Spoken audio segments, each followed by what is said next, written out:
কুমিল্লা এখন চলতেছে বাণিজ্য মেলা। তো আজকে একটু কান্দিরপাড়ের দিকে গেছিলাম, তো এখানে যাই দিই বাণিজ্য মেলা লটারি বক্স গুলা কান্দিরপাড় মোড়ে বসে রয়েছে। তো সবাই এখানে টিকিট কিনতেছেন, যে লটারির টিকিট সবাই কিন্তু এখানে সিরিয়াল ধরে রয়েছে। আমি আমার টিকিট গুলার নাম ঠিকানা দিই ভালো করে লিখতেছি। এখানে যেহেতু লিখতে অনেক অসুবিধা হইতেছে, যেহেতু এখানে বসার মতো কোনো জায়গা নাই, দাঁড়ে দাঁড়ে লিখতে হইতেছে। আমার এটার বক্সের উপরও তেমন কোনো লেখার মতো একটি একটি ভালো একটি জায়গা নাই যে এখানে দাঁড়ায় খুব ভালোভাবে লিখতে পারবো। তো তাড়াহুড়া করে আমার টিকিট গুলা আমি ভালো করে লিখতেছি। তো আমার টিকিট গুলা এখন লেখা শেষ। তো কুমিল্লা শহরের প্রত্যেকটা অঞ্চলে কিন্তু এরকম বাণিজ্য মেলা লটারির বক্স গুলা কিন্তু প্রত্যেক মোড়ে মোড়ে কিন্তু বসে রয়েছে।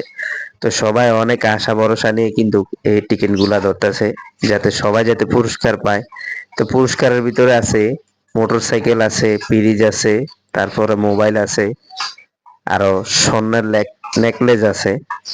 সবাই অনেক আশা নিয়ে কিন্তু লটারির টিকিটটি ধরতেছেন। দেখা যাক ভাগ্যে কি আছে, আমিও ধরে নিলাম।